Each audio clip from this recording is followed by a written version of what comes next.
Section 2. Accéder au financement grâce à une préparation réussie du projet. Sous-section 1. Quels sont les éléments clés d'un environnement favorable? Unité 1. Travail préparatoire, point à étudier avant de commencer un projet. Après avoir complété cette unité, vous serez en mesure de comprendre le contexte nécessaire à la réussite de la conceptualisation et de la conception d'un projet. Identifier les étapes initiales du cycle de développement du projet. Être capable d'identifier au moins 3 initiatives que les gouvernements locaux doivent prendre pour faciliter le développement de projets pour le climat, et justifier l'importance d'avoir un plan d'action pour le climat. L'accès au financement nécessite des concepts de projets robustes, c'est pourquoi le travail préparatoire avant le lancement d'un projet joue un rôle clé. Le cycle de développement d'un projet peut être divisé en 5 étapes: la phase initiale, la phase intermédiaire, la phase avancée, la mise en œuvre et l'après-mise en œuvre.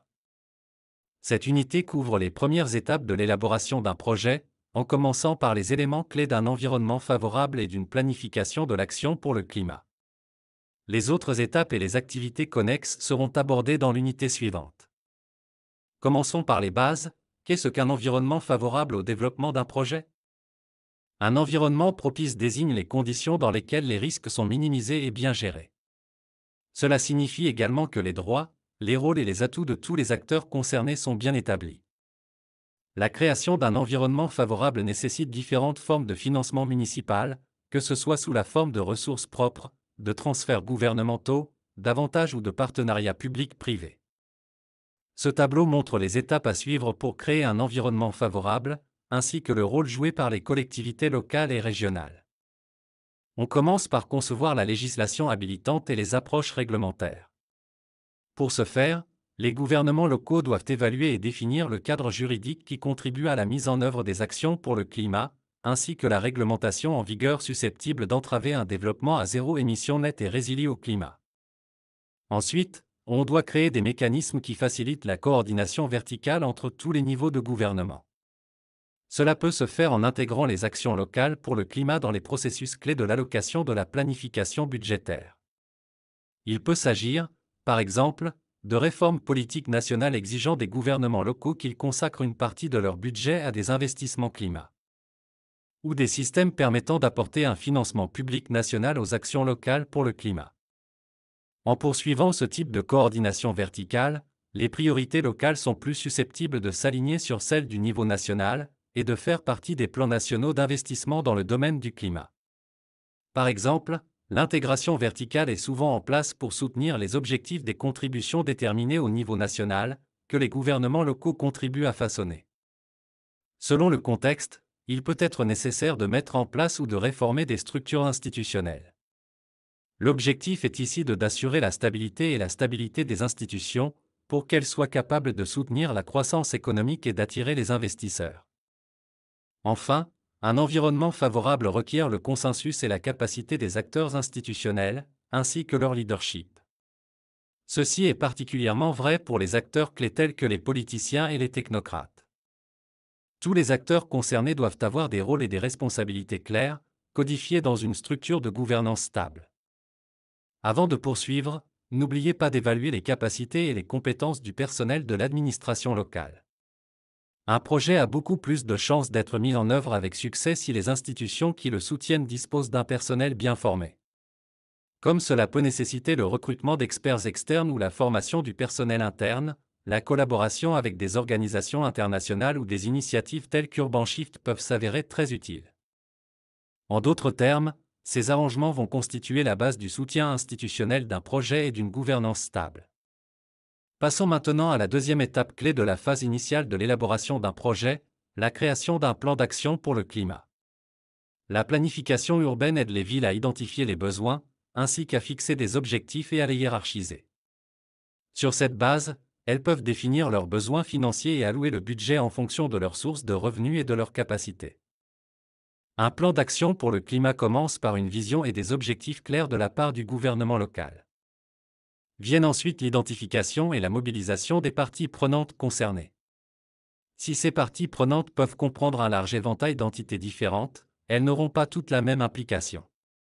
Il est donc nécessaire de personnaliser le type ou l'approche nécessaire pour garantir l'engagement de chaque acteur, ainsi qu'un plan de communication adéquat. Le soutien politique est également essentiel pour garantir la réussite de la planification et de la mise en œuvre des projets pour le climat. Dans ce cas, un plan d'action pour le climat est généralement approuvé par une autorité du gouvernement local ou régional. Dans certains cas, cette approbation entraîne l'implication de plusieurs institutions financières. Dans les unités précédentes, nous avons mentionné que la stabilité politique est la clé de l'accès au financement. Un pas dans cette direction consiste à aligner et à relier les politiques et les projets locaux aux accords nationaux et mondiaux. Par exemple, un plan d'action pour le climat est souvent étroitement lié à la réalisation des objectifs de développement durable des Nations Unies, en particulier l'objectif 13 lutte contre les changements climatiques, et l'objectif 11, ville et communautés durables. À son tour, cette stabilité et cette cohérence entre les différents niveaux de gouvernement augmentent les chances d'attirer les investisseurs. Un autre pilier qu'il ne faut jamais oublier est que les données en disent plus long que les mots. La recherche et l'évaluation permettront d'établir les conditions actuelles sur la base des données collectées, en aidant à fixer des objectifs et des cibles, ainsi qu'à évaluer les résultats obtenus. Au cours de cette étape, les autorités ne se contentent pas de collecter des données. Elles détectent également les lacunes en matière de données et élaborent des stratégies et des études pour obtenir de nouvelles données. Par exemple, un inventaire des gaz à effet de serre permet d'estimer les émissions fixes, liées au transport et naturel sur le territoire d'une ville. À partir de ces estimations, les autorités locales peuvent identifier les sources d'émissions les plus importantes et définir des stratégies prioritaires pour y remédier. L'inventaire permet également d'évaluer les réalisations et les impacts de la mise en œuvre d'un plan d'action pour le climat. Des outils de planification sont nécessaires pour déterminer les objectifs, la réglementation et les stratégies à long terme. Les plans d'investissement en capital détermineront les investissements nécessaires pour atteindre ces objectifs.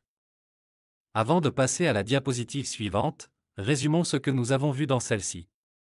Vous pouvez voir en quoi la planification de l'action pour le climat est un élément permettant d'accéder au financement climat.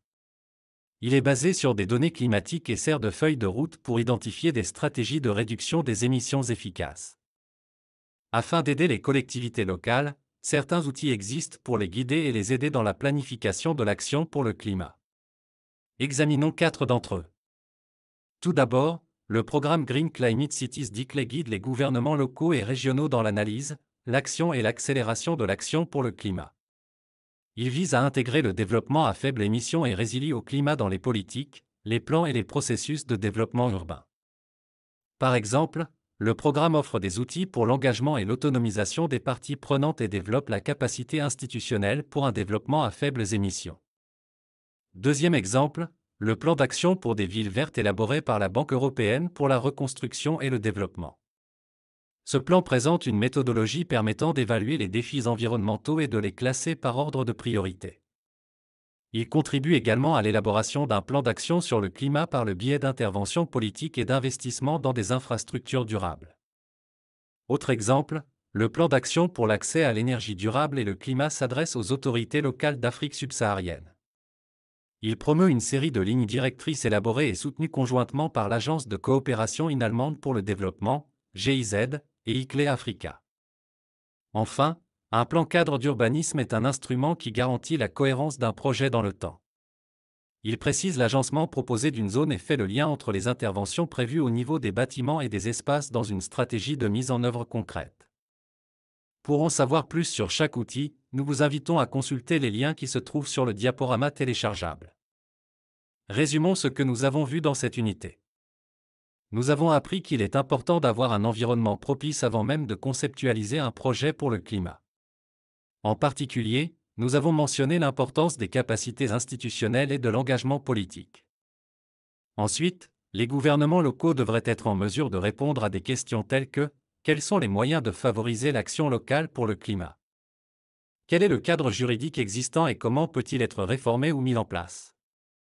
Comment les autres niveaux de gouvernement pourraient-ils apporter leur soutien et s'impliquer? Quelle est la capacité institutionnelle actuelle? Quelles sont les parties prenantes à impliquer et quelles sont leurs responsabilités et leur rôle dans la conduite des actions pour le climat? Outre un environnement propice, la planification urbaine déterminera les besoins, les priorités et les financements potentiels. Par exemple, Un plan d'action pour le climat peut aider à identifier les mesures de réduction des émissions les plus rentables, qui constituent à leur tour la base des propositions de projets pour le climat.